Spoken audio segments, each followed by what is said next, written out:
Hello दोस्तों, एजी short hand में आप सभी का स्वागत है। यदि आप चैनल पर नए हों तो चैनल को सब्सक्राइब कर सकते हैं। डिक्टेशन 5 सेकंड बाद होगा।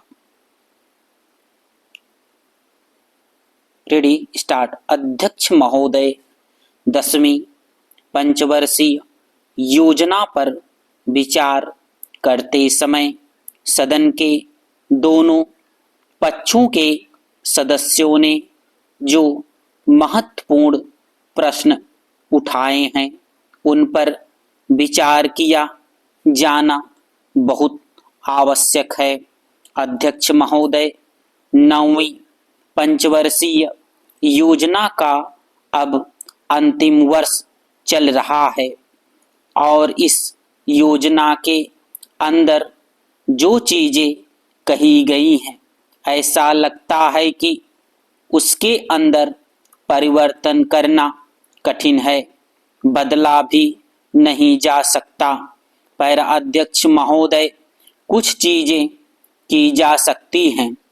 उसके अंदर आज भी कुल कितना खर्च है यह तय नहीं किया गया, केवल कटौती ही निश्चित की गई है।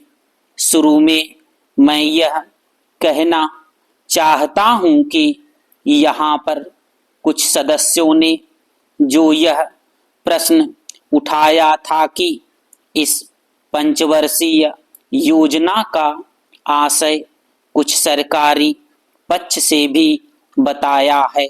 इसके अंदर कमियां हैं और बहुत सी कमियां हैं जिनके ऊपर मैं यहाँ कुछ दोषारोपण नहीं करना चाहता हूँ।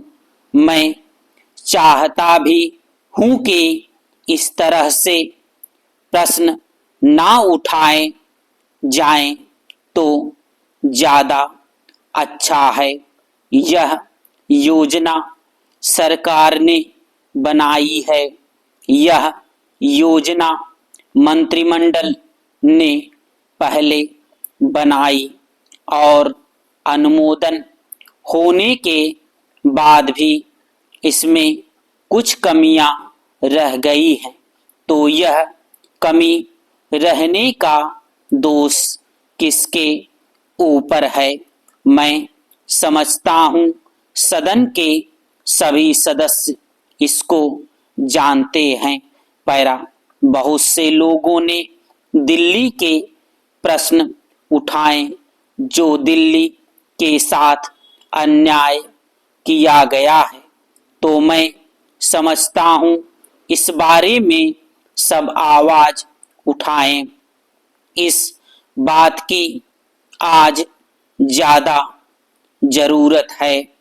मैं यह कहना चाहता हूँ भारत सरकार से या जिन्होंने ये सारी योजनाएं बनाई, उन्होंने वास्तव में यहाँ के साथ बड़ा बुरा किया, यहाँ के साथ अन्याय किया, क्योंकि उन्होंने इस पंचवर्षीय योजना को बनाते समय ध्यान नहीं दिया कि क्या योजना बना रहे हैं, गलत बना रहे हैं या सही बना रहे हैं, इनसे क्या लाभ हानि होगा। इन सब बातों पर उन्होंने विचार नहीं किया। तो मैं समझता हूँ ऐसी परिस्थितियों के अंदर यह बात ठीक नहीं है। ऐसी दशा में यहाँ पर 5 वर्षों में आने वाली योजनाएं बेकार बनकर रह जाएंगी। जो कटौती निश्चित की गई है उसको समाप्त करना चाहिए ताकि दिल्ली को हम अंतर्राष्ट्रीय स्तर का एक आदर्श नगर बना सकें। यह बहुत ही आवश्यक है। यदि हम इस स्थान की उन्नति चाहते हैं, इसलिए अब मैं अपना कथन इन शब्दों के साथ ही समाप्त करता हूँ।